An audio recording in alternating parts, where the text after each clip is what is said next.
Welcome to Topple Uncaged. I'm Steve Topple and you're locked on to the UK's hottest politics and music podcast. Each week I bring you the rawest takes on the big stories making the news, always joined by a very special guest. Then I pleasure your mind, body and soul with the freshest, most banging international music going. Uncaged. The answer is blowing in the wind. In this special edition of the Topple Uncaged podcast, I am joined by Victoria Cheney, mother of Antonia Payne-Cheney. In part one, which you can listen to, the link for this is in the show notes, we discussed Antonia's life-changing, chronic, debilitating illnesses, her care under the NHS, and her mother's last resort, which was to take her to Spain for treatment. So here is part two. Continue listening to Victoria and Antonia's story.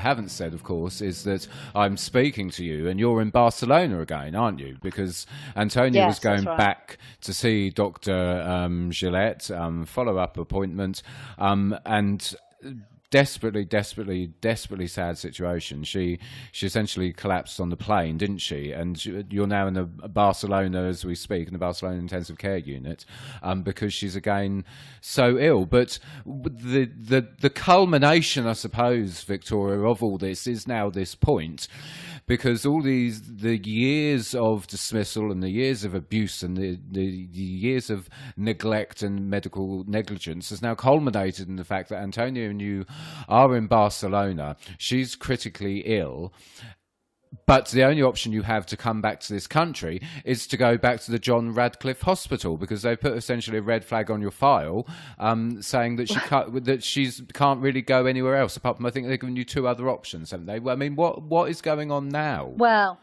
I mean, the situation was Antonia, as you say, collapsed on the aeroplane. I didn't have any rescue medicines for her because obviously they have stopped her having rescue medications because they're not necessary, apparently.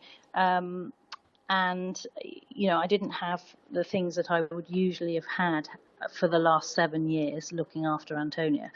Anybody that's listening that has looked after Antonia, anybody, any clinician, any nurse, any doctor knows jolly well that Antonia on collapse, you need to place a Gadel into her mouth, because otherwise a green Gadel, which opens the airway, because Antonia's jaw locks and her tongue falls back, and it's pretty immediate. And that's always been the same since 2012. That apparently is not necessary, or wasn't necessary. Apparently that wasn't necessary.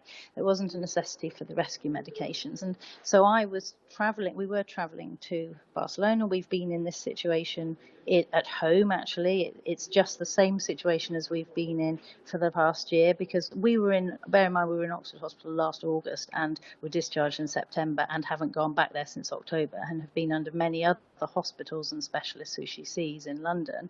They have retained the control of everything, as I said. And Antonia collapsed on the plane on descent, was taken to the local public hospital, who I have to say have been absolutely amazing, phenomenal. There's a lot of understanding of Ehlers-Danlos here as well. I thought it was just in Technon Hospital, you know, obviously because that's a Chiari and hypermobility specialist centre, but actually there's a lot of understanding in this hospital as well. She was taken to the IT union, as I say, and she was intubated. And she had to be intubated because they couldn't stop the seizures. What caused those seizures? I don't know. It seemed to be pressure.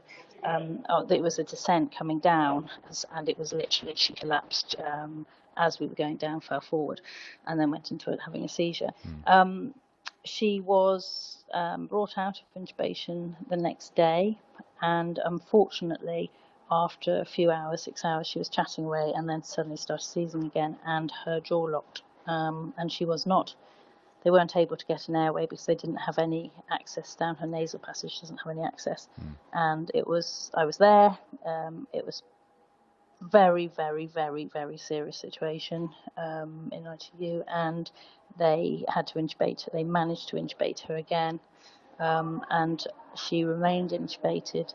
Well, actually, for 2 weeks in the end. At about a week, the insurance company were going to repatriate Antonia back to England, and we had requested that she goes to a hospital where she has one of her specialists that look after her. And there were hospital beds available in an ITU, level 3 beds, but they were told they could not accept her, that the only place in the country that could accept Antonia was Oxford Hospital, a hospital that she had categorically refused to go to continually, had told the GP, had told the CCG, had told the police, had told head of safeguarding, had told head of NHS England, had meetings, emails, had written by hand and by email continually since October that she will not go. She has been bullied to do so and been told she would lose care if she didn't go to this centre. But to find herself in a situation where she's intubated, and I have promised her that I will never put her in a situation where she's there, because her PTSD is so bad that she has flashbacks about what happened there. I'd never do that. Obviously I was acting on her wishes. And I can't believe that anywhere can say the only place somebody can go is this one particular hospital, but that's what they said. And indeed that was confirmed. I contacted the British Consul. I got the British Consul involved, who in turn contacted the Department of Health, and the South Worcestershire CCG indeed confirmed to the British Consul that actually there was absolutely no choice and she had to go to Oxford, and that was where she was to go. Where we find ourselves now, they kept her. I believe there was a bed waiting for her, and the insurance company had actually said they could sort out a plane. They needed to keep Antonia intubated because her airway was so unstable that they were to explain. She has to have for intubation. She has to have a fibroscope to intubate, so it's not a straightforward situation. And the consultant overseeing her was telling me that it was so difficult that they didn't want to travel her home without her being intubated, because if she had a seizure in the air, or indeed on the road, or if we went by ambulance on the road and she had a seizure, they wouldn't be able to get a fibroscope. It wouldn't be straightforward and she wouldn't survive. And actually that's the situation we have been dealing with continually for the last years, really. But obviously since she's had surgery, she had a difficult airway anyway, and she has a difficult airway card from Dr. Gillette in Barcelona, and this hadn't been highlighted by the teams in her care plans, but obviously they were saying to me, had we talked about a tracheostomy before? And no, we hadn't. But actually, they have ended up that they've had to do a tracheostomy for Antonia because they couldn't. She wasn't breathing on her own, and she'd been intubated for a fortnight, and there was no sign of her going back home during that fortnight because nobody would agree to her going to anywhere else in any other hospital, and so they took the next step, which they would have done with their patients anyway, which was to do a tracheostomy, which has actually allowed her to have a safe airway, which is wonderful in one sense and horrible, horrific in another. So she is doing very well now. They have brought her out of being intubated. She is breathing on her own. She is getting stronger. They have been absolutely brilliant here, and they're starting to look at nutrition and all the other aspects. But it was before this weekend. I was actually informed that they had said we could go to two other hospitals. Well, I actually suggested 2 hospitals in London that might be suitable. One who's just employed the first EDS nurse, I believe, in the world, which is ironic, but also who have the neurospinal surgeon there. So I thought that was most appropriate. And the other one where Antonia has her neurocardio consultant, and who's been overseeing her since 2014. Because this is the irony: she's been covered by these consultants, all these different hospitals, mainly in London. But it's not like she doesn't go to these other hospitals. It's all very well saying she has to go to a hospital where they haven't got consultants that oversee hearing specialists, but actually she's got the specialists elsewhere. I haven't heard anything from anybody since last Thursday, so we're a week on. Antonia needs to go home at some point. We are getting superb care in Spain, and the critical care unit are looking after her beautifully, and she's having physio and building her strength. But she does need to go home, and she does need to go home, and things need to change for her. Not just because of the physical impact, but the mental impact on Antonia has been horrific. You know, when you're treated like that, and myself as well, it's just not right. It's just, you know, she's a 22-year-old young lady who, the majority of society, the people that watch Antonia, really respect her, see what she's trying to achieve, see that she's trying to live within her illness.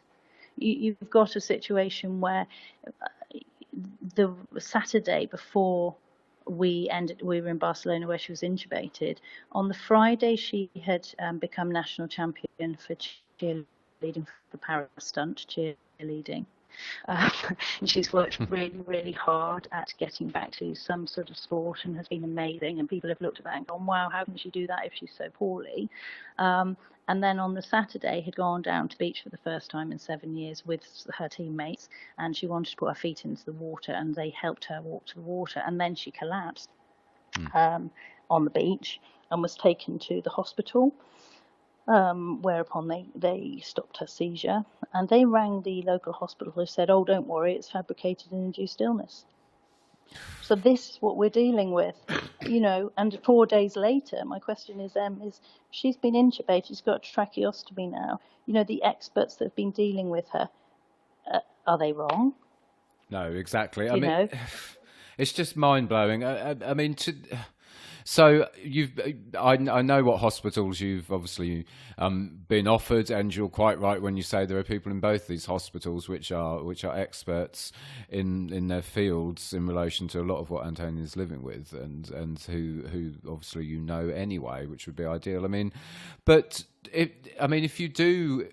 if communication resumes with John Radcliffe in Oxford, and you have you can go to one of these hospitals, what challenges and what problems are still there going to be in trying to get her home, and also when you do get her home? Because just my point being that so you're not going to take her to John Radcliffe. They've said you can take her to A or B.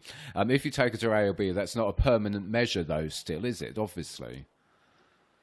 No, and that needs to be resolved.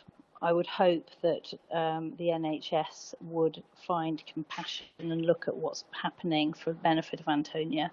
I can't think that they wanted her to die. I don't want to think that, but I have to say, if you take someone's protocols away, which protect their airway, and you take away known protocols that have always protected their airway, and you are willing to take that protocol away because somebody has complained that you've been given us that she's got aspirated pneumonia, then I'm not sure what lengths people will go to. But I hope that, you know, the hospital in question has telephoned here and said, you know, Antonia can eat and drink normally. It's absolutely crackers. The same hospital said she should have fruit. You know, anybody who knows anything about gastroparesis, they gave her fruit, which is why she got aspirated pneumonia. It's just fruit, that's how she got it. I have to interrupt. That was one of the most mind-blowing things that I think, in all the conversations we've now had, that you said to me, because anyone who understands anything about gastroparesis understands that the last thing you give to someone with severe, chronic, and potentially life-threatening digestive problems is something that's going to ferment in their gut. It's just I could not believe it when you told me that. It was staggering. Sorry. Well, it was like, I mean, with Antonia's stomach, as I've said to you, she's tried really hard to eat and drink more recently. I mean, really prior to her being poorly, she still had massive pain from her stomach. She's aspirated desperately when it's got full. But Antonia's stomach had a bit like a plastic bag. It fills up and fills up.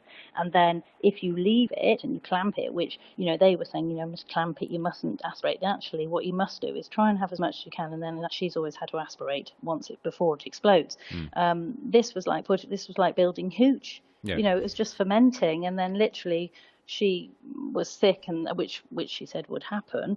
She had warned them may happen, because when you've lived with the history, I think the problem is you're a professional patient, aren't you? Yeah. You're there. You're telling people that don't want you to tell them. The doctors don't want you to be. Some do want you to be knowledgeable, and that's not fair for me to say they don't want you to be knowledgeable. But actually, it has become often, you're the patient. You be quiet. We'll tell you what we're doing, and this is what we're doing to you. And actually, she owns her own body. Yeah. And actually, she knows what risks she puts herself at. She doesn't want aspirated pneumonia. She didn't want aspirated pneumonia with 2 ribs having just been taken out, certainly. It wasn't the ideal thing to happen. But the situation now, for somebody to ring here or any other hospital and say Antonia can eat and drink normally, is actually ridiculous. She will attempt to eat food and try to keep her nutrition good, because nobody has been trying to. It's not entirely fair, actually, that nobody has been trying to support her. There has been a nutrition consultant above that has been trying to be very supportive, actually, and has asked for her to be referred to a hospital appropriate to her and supported that, but he was also ignored. But we run the risk of, when we come home, is it any different? Are they still actually in control? Is that going to be allowed to happen? Is Antonia a prisoner to the system? Because that's how it feels. You will do this. Patient choice has been thrown out the window. The alerts and things are absolute nonsense, and I'm happy to challenge anyone if they give me the notes, and I've got all the evidence as well. You know, I'm happy to sit down and go through everything, either legally or otherwise. But it has to stop. You know, not just for Antonia, but for other people who are suffering in the same way because of stepping outside of what they were meant to do. But when you've got NHS consultants asking for things to happen and then it's being blocked, that has to be wrong. And why do I think it's happening? Is because Antonia's a hot potato, her case, I suppose. Now it's literally mistakes have been made, things have happened, and the legal teams are running the show. Yeah, I think you're right with that, and I completely agree, as you so eruditely put. She is a hot potato. Feel free to go and grab yourself a tea, coffee, water, or any other liquid refreshment you want, because we're going to take a short break, but me and Victoria will be back in a few minutes.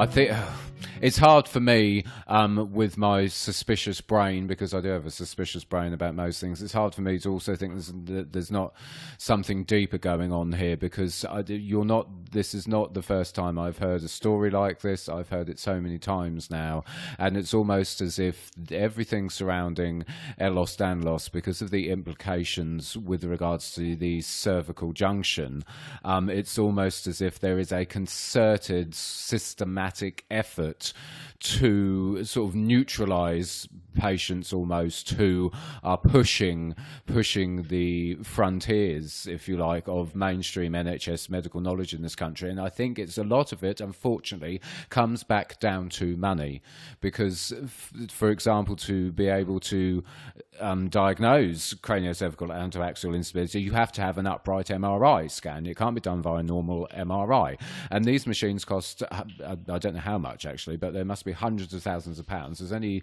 I think, 4 or 5 of these machines in the actual country. I know for a fact, I had it from a senior neurologist, a neurosurgeon who is at the forefront of craniocervical and atlantoaxial instability.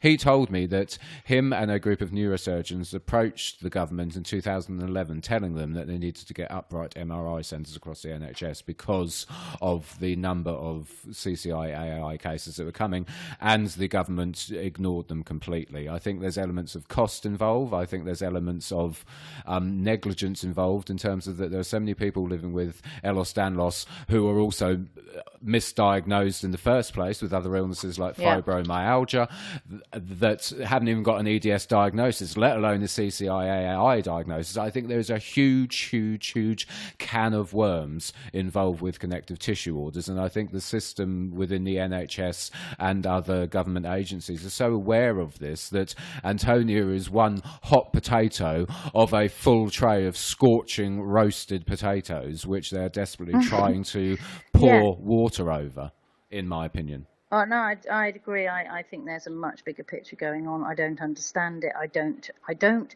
we talk about cost, but I look at the cost. One of the consultants wrote about the cost of Antonia and admissions to hospital, with these 6 emergency admissions.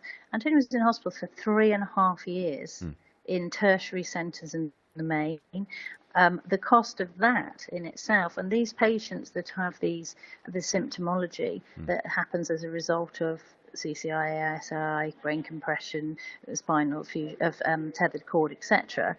The cost of that is huge. I think Antonia had this when she was 14? I really don't know. I don't know. I know she had the Ehlers-Danlos, but was it that it was this in the first place that was causing the issues, and it got worse and worse and worse? Was it the instability in the neck, the spine? I don't know. I don't know the answer to that. I do know that they were looking at it at that time of doing upright MRI scans. I do know that the symptomology fitted with her straight away at that stage. And I think, the cost that you talk about is absolutely right, but the cost of being an inpatient and the cost actually of the impact on somebody's life, a young lady or young man being in hospital for so long and backwards and forwards and going to clinicians and people dismissing you and saying it's not real and you're not really in pain and all the other things that go on. It's like legalized torture. Yeah. There's no other way of putting it. That's how watching it has been. My son described it as that. It literally, she has been tortured through this journey, and none more so than the impact of feeling like people are able to label you, people are allowed to defame your character.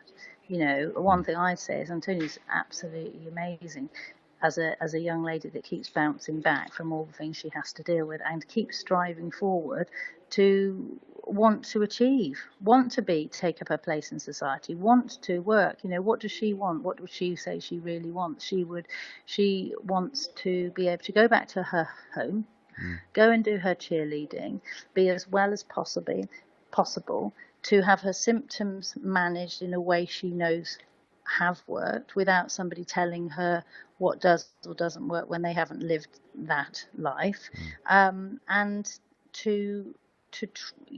she's not expecting a perfect life, without illness, because obviously who knows what's around the corner, but she just wants to make the most of it. But she doesn't want to be bullied anymore. Yeah. No, of course. She doesn't. I don't want to watch her bullied anymore. I don't want to be bullied anymore. I don't want somebody making up that, she's got fabricated induced illness at a drop of a hat. What? Because they've overdosed her. That's ridiculous. Yeah. I don't want social services anymore to be able to turn around and say, well, we can't when she begs them for help over the last 3 years, well, we can't help you because it's a difference of clinical opinion. And then for the hospitals to turn around and say, oh, it's county social services that need to be dealing with this. I don't want the head of NHS England to be, who say that, NHS England say safeguarding is everybody's business. But it's not everybody's business when it's the NHS you're asking for your loved one to be safeguarded against. It's actually nobody's business. If I've asked, what I'd like an independent inquiry done into Antonia's situation. I'd like the whole thing written out on a table from 2012 and then to look at exactly what has happened to her and how it's been allowed to happen. There have been some amazing clinicians that have looked after Antonia, absolutely phenomenal. Young doctors, consultants, nurses who've given up so many hours, time, shown empathy, care on the NHS. So this isn't about NHS bashing and saying, oh, the NHS are horrific. There is a problem with chronic illness often. I know there's a money issue. Obviously, there is linked to it.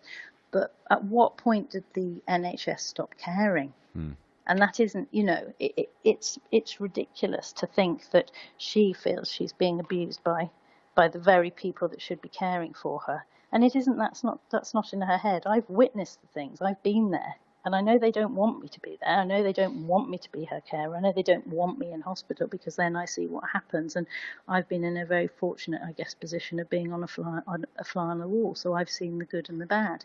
And I know things go wrong and people make mistakes. I don't have a problem with mistakes. People are human. I have a problem with people covering up. And I have a problem with them not being open about what is actually going on. And at the moment we've got a problem because I'm in Barcelona and we can't get home. This situation has to be solved, No, absolutely. There's something I just want to go in on a bit more detail on, Victoria, and it's these two flags, if you like, that have been put against Antonia's name. We kind of touched on them earlier, but I think it's important, and I know you think it's important to explain this in a bit more detail. Essentially, there's two flags by the NHS been put against the name. One is of that of a drug seeker, absolutely preposterous, as we said earlier, and one is, of course, the situation where Oxford University Trust hospitals are saying that she can only come back to the John Radcliffe Hospital. I mean, just going on a bit more detail on those. What exactly is the deal with both of those flags against Antonia? Well, of course, as you say, it is entirely unethical for Antonia, with all her acute issues, to have a picture painted of her as a drug seeker. By putting this flag on her name, it's actually obviously defamation of character. And it's not only a complete lie, but it also leads people to treat her with complete disdain, to miss things, to fail to address issues, and for Tonia to be terrified of saying, for example, she's in pain, out of fear of it being used against her, which it has been in the past. And I mean, nobody actually can tell me that that is not the case, because I'm there and I see how people treat Antonia and myself once they've read this flag. And for Tonia to have really have had things like, the flag also goes to the point where I can't be there, and she's had attempts for her reasonable adjustments for her PTSD to be taken away from her, from me to be staying with her. So not only are they then saying she's a drug seeker, but I'm not allowed to stay with her then, they say, as her carer. And that's just appalling, because it's putting her at huge risk. And Antonia needs someone she can trust with her. And unfortunately, medics have taught her that not all of them are trustworthy. Okay, albeit a very small number. But if your experience is that medical professionals have broken informed consent and have gone back on what they've said, and your word doesn't matter, then obviously you're at huge risk. So she's on a back foot already when she goes in. And also, the way that I'm treated as well with that alert is, I mean, I've worked tirelessly, having been fully trained in hospitals and at home with central lines and administered medicines into her central line, doing shift after shift actually in hospital, and only to be treated myself with contempt. Why? Because I think I've seen too much, and once I've been there and the complaint has been in, they don't want me there anymore. The alert has been that we are going to hospital for Antonia to seek medicines, seek drugs. Actually, the actual situation is I've sought medical help when Tonia has collapsed. More recently, because previous protocols, as we've talked about, have been taken away, including medications for her seizures, and her life's been left at risk at that point from either sepsis or her airway blocking. And now that's obviously been very clearly seen by where we are in Barcelona and having had a tracheostomy. But Tonia's had to go into hospital. It's not for want of going into hospital. She's had to go into hospital to seek emergency care for life-saving treatment, not to seek drugs. And an example of that is as an infection that had been isolated, and unbelievably, it was refused to be treated locally, despite consultants further afield asking for that to be done. And what are we actually meant to do at that point? The only thing we can do appropriately and for her safety is to take her to a medical institution for that to be dealt with so she can be cared for. The knock-on effect of that alert is that professionals treat Antonia entirely differently as a result of this. Well, it's absolutely outrageous, sort of a depiction of her in the form of the alert. We have asked for it to be removed. Antonia wrote to the CCG, NHS England, head of NHS England, who stated that it was CCG that put the alert on. The CCG said it wasn't them that put the alert on. Oh, for goodness It seemed to sakes. go round and round in circles, and the safeguarding officer said it was nothing to do with him and highlighted other people. When we had a meeting with them more recently, Antonia actually asked the question, why is that alert still on? Because she'd asked to be present at a review meeting, which they failed to do. And the representative from the CCG basically stated that it had been left on as she was a complex case. And as Antonia rightly pointed out to them, was with her mouth open, well, isn't that disability discrimination? So you're having an alert on there to prevent me going anywhere, taking away patient choice and all my human rights to share data and do whatever you want and say I'm a drug seeker because I've got a complex illness. And I guess that explanation would be fine if the care provider that they were telling us that we had to go to in the alert was that had actually put together an MDT, of clinical experts, because there was two parts to the alert: was that she was a drug seeker that wanted to be taken off, and that she had to go to Oxford Hospital, John Radcliffe Hospital, and it seems a plausible answer that they are saying, well, we're trying to have a continuity of care in order for you to contact that care provider. But actually, the reality is they never did put together an MDT of clinical experts with knowledge of Antonia's conditions who knew her and had assessed her. Despite having been asked continually, she never actually was repatriated, as they called it, that she had to be done appropriately with the full MDT. And it was ludicrous, really, that they were saying that she had to go back there.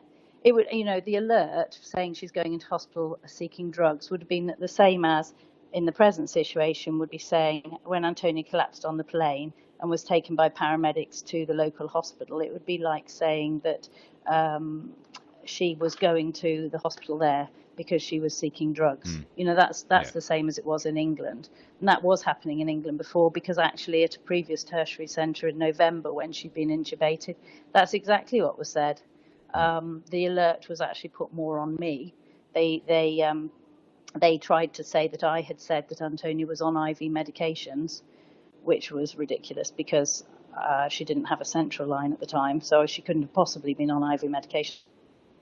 What I actually said was she'd been on intravenous medications for 5 years, and that she had declined, her health had declined since she'd been abruptly taken off them, was being sick continually, and that actually she wasn't able to absorb any of her medication. She'd become very ill, and that's why I thought she was ill. Having put the alert on, social services, ironically, did an assessment. They dropped the safeguarding alert immediately, but they ironically investigated an alert on me as her carer. Just they won't do that on medical practitioners when you are reporting abuse, bullying, harassment and neglect, because it's a difference of clinical opinion. So, it's a really big issue, Steve, to be honest. It's huge. And the second flag really goes against her expressed wishes and her human rights, her patient rights. After reporting situations to the police and to her GP as well, and the CCG, social services and everyone else, she stated she couldn't go back to John Radcliffe Hospital and that she wished them to cease being her care providers. And she further stated in writing that she wished them to have no data on her or information. The CCG and MDT refused this, and the alert basically then says that immediately Antonia contacts for medical help, be that through A&E or paramedics, the specific clinician who Antonia has levelled complaints at should be contacted. And she'd reported significant mental and physical harm to herself.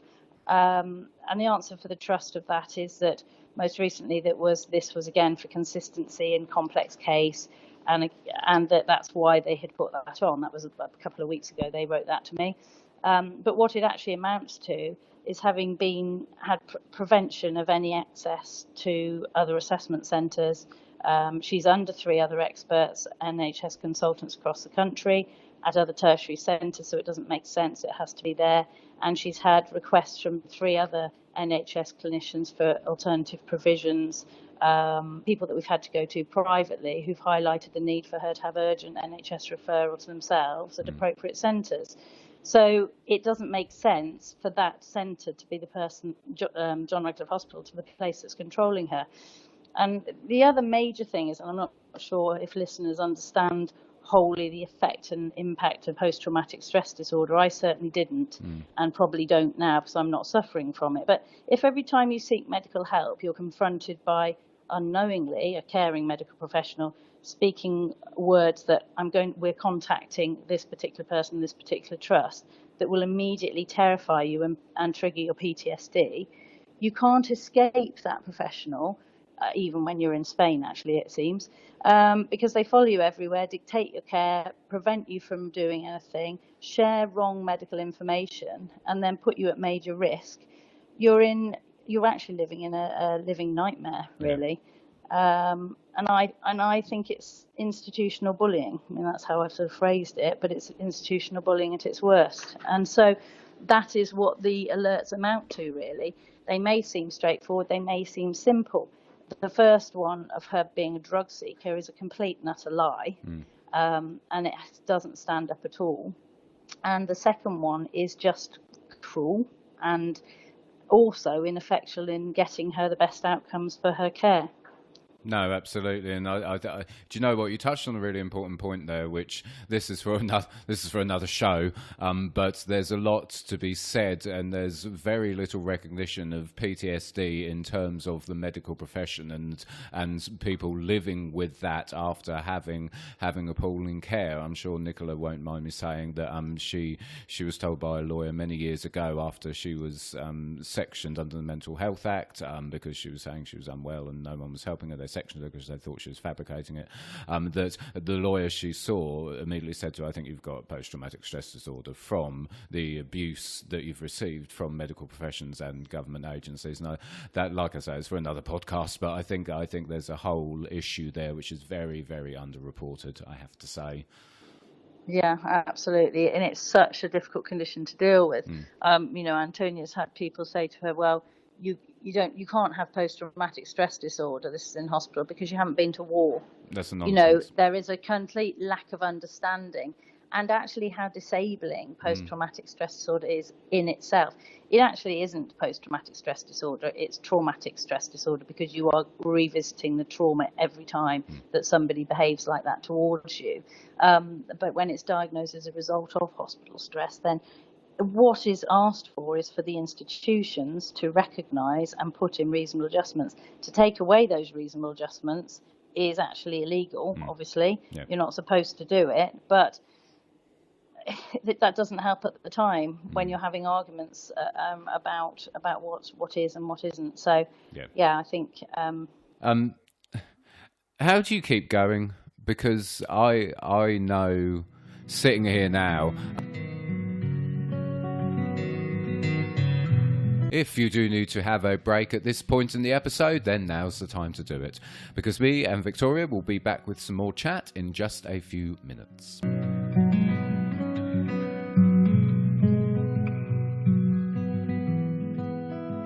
We're recording this on Wednesday the 7th of August, and we said off air, you said to me, oh, you must be exhausted, because I've had a bit of a day this end. Nicola, obviously, as we discussed, lives with this very similar things to Antonia, not to the severity I'm blessed that, unfortunately, you're experiencing. But Nicola lives with very similar things. As many people know, we've had a bit of a panic at the minute because we think she's got a cerebral spinal fluid leak, which the NHS is just dismissing as sinusitis. And all sorts of other stuff. And it's exhausting. It is exhausting, not least battling her illness all the time. It's exhausting constantly fighting medical professionals and trying to find sympathetic and understanding medical professionals. It's exhausting researching all the time. It's exhausting battling the Department for Work and Pensions to try and prove to them that she should be entitled to some money.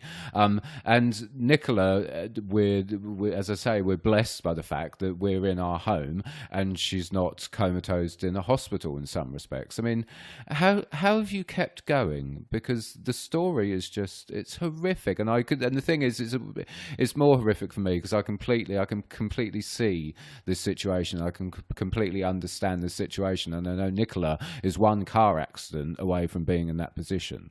Do you know what I mean? And so, Yeah, I mean, yeah. how have you done this? Well, you don't really, you don't have a choice is the answer, really, isn't it? In the situation, you are thrown a journey and you go along it, and also, you know, it's Antonia. I mean, this is why I'm so angry, really, with what is being said and how she's being treated, because she is one amazing young lady. She can cope with her illness. She's lived with it. She's been an inpatient for most of her adolescent years.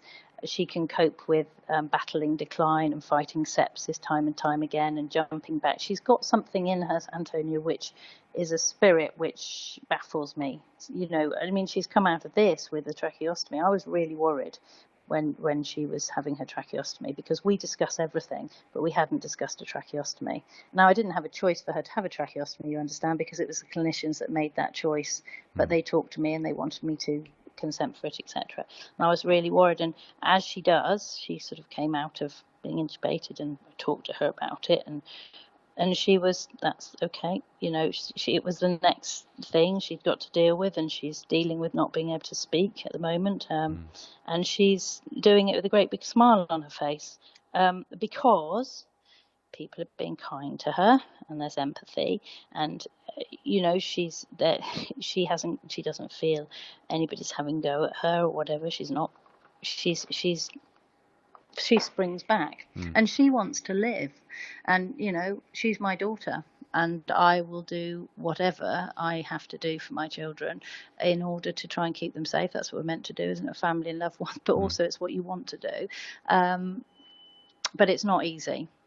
And I understand with anybody that's going through it's not easy. You become a bit of a robot, really, and you just go through the motions day by day and day by day, and all we can do is step by step. I've seen huge improvements for Antonia. I've got huge hope, which is why I'm so disappointed in what's happening, because you know, from going from where she was to what she's able to achieve now, you know, Antonia can sit up in a normal car seat. At times, she started to sit up in a sports wheelchair, and she's, you know, won a national competition just through pure dedication of working hard to get back to something she is particularly passionate about. You know, she's booked on to do an open university course in September, and she's got hope for her future and what she wants to do. So we've got to just keep fighting and try to get her as well as possible for as long as possible. You know, as you know, Steve, this illness is progressive. You know, she's still got the tethered cord that needs to be looked at. She's still got the scans we were meant to have done, which we haven't been able to have done. So we've still got lots of steps. So we can't stop keeping going. We've just got to crack on. And actually, that's not me that's suffering, is it? I'm not the one that's ill. If she can do it, then blimey, I haven't got much to complain about, really. And you know what? That's the conclusion I always draw, because however hard it is, there's two things that do keep me going. And it's firstly that if I think I've got it tough, I'm not the one who's chronically ill. And do you know what I mean? I'm in fairly perfect health, and therefore it's my job and my responsibility to keep going. But moreover, it's with Nicola, it's that I see the potential of what she could do with her life there.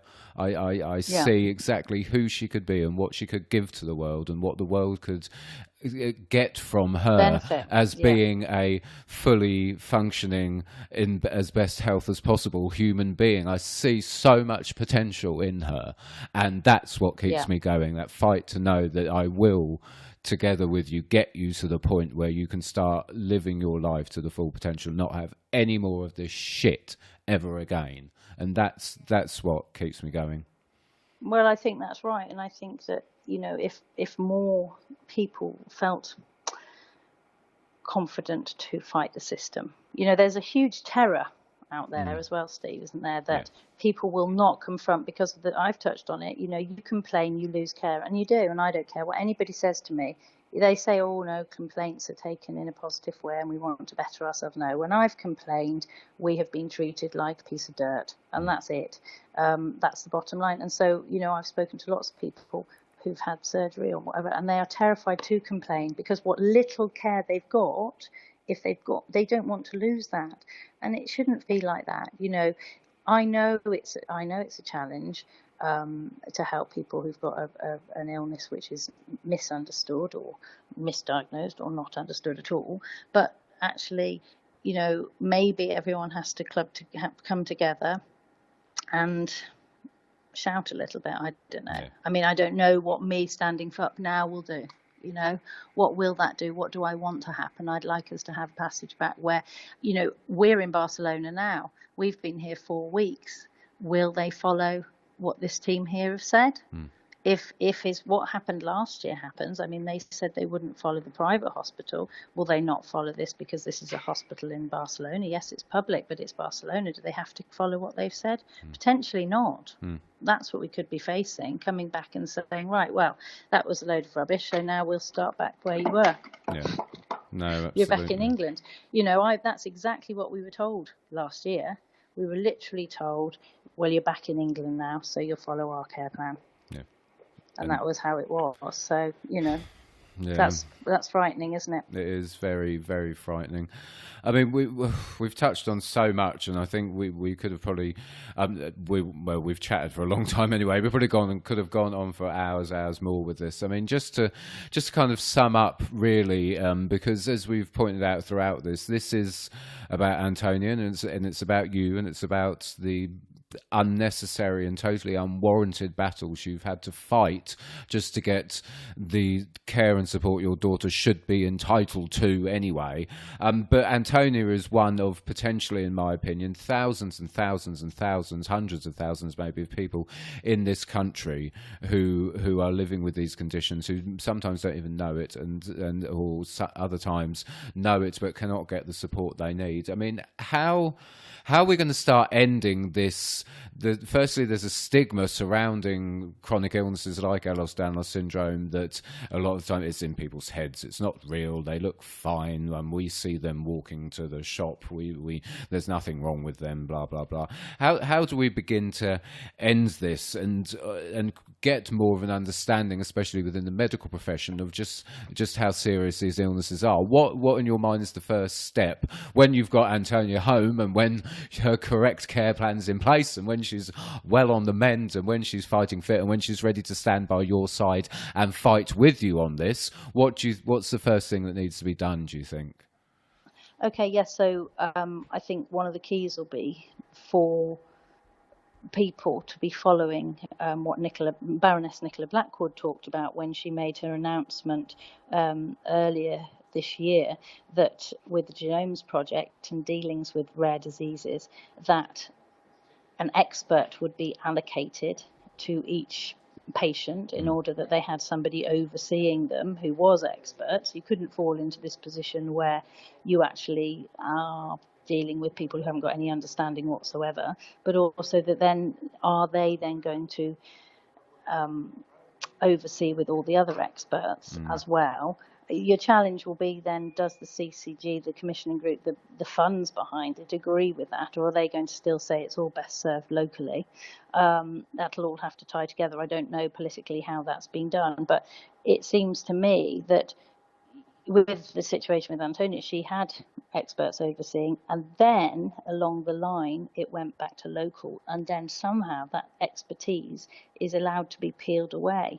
I think that in order to get the care that's needed, there has to be an understanding that actually patients who are human beings want to live their life to the best of their ability, and that often means that somebody is suffering with a long-term illness. It is part of them, but it isn't all of them, and they want to do the best they can do each day. You know, if Antonia does something, maybe because she's able to get up and she'll do something in an afternoon, she may have had to prepare for that for 3 days to be able to do that. The people, even family, friends, they don't see that. They don't see what goes into making somebody be able to do something. But that doesn't mean there's not a will to do it. And I think the challenge is always going to be is, why should somebody that's really ill have to show they're really ill all the time for them to be believed they're really ill? If you know what I mean. That sounds silly, but if they're then doing something, they're able to, for example, Antonia doing her cheerleading, absolutely amazing, but amazing because she has strived to do that and worked really hard. The knock-on effect of that is, she was wiped out for a few days, or when she's training and things, and those around her see what's happening, but those that just see the highlights. And of course, I know many people with illnesses who don't want to be showing their personal illness, publicly. They want to just be able to be as well as they can, and take their place in society. But I think it will always be a challenge to get professionals and society to recognise the illnesses, and I don't know how you overcome that. I think it might well be, but I think, Victoria, with people like you speaking out in such an erudite, eloquent, and such a passionate but also correct manner, I think it's hopefully the start of things changing. Because, I mean, it's mind-blowing what Antonia and you have been through. It's absolutely shocking, and I can only imagine part of it. I can understand most of it, but I can't even begin to put myself in your position. It's so unbelievable. But also, I mean, just speaking to you at length as we have this week, you're so wonderful, and you are so just defiant, which I love as well. You literally will not put up with what they are doing to you, and many people would have killed over by now, but you still keep going, and that's such a testament to you. But it's also a testament to Antonia, that she's obviously such a wonderful person, that she drives you to keep going like this. It's in some respects it's almost a wonderful story to hear, especially for someone who is living and surrounded by this illness all the time. It's very emotional, but it's also very, it creates a sense of almost forward motion in myself, hearing you speak and hearing yours and Antonio's story and your situation. I don't like the word inspire. I find it rather insipid, to use another I word, but there isn't another adjective really apart from inspire, because it does. There is a lot of hope in all this. There is a lot of hope, isn't there?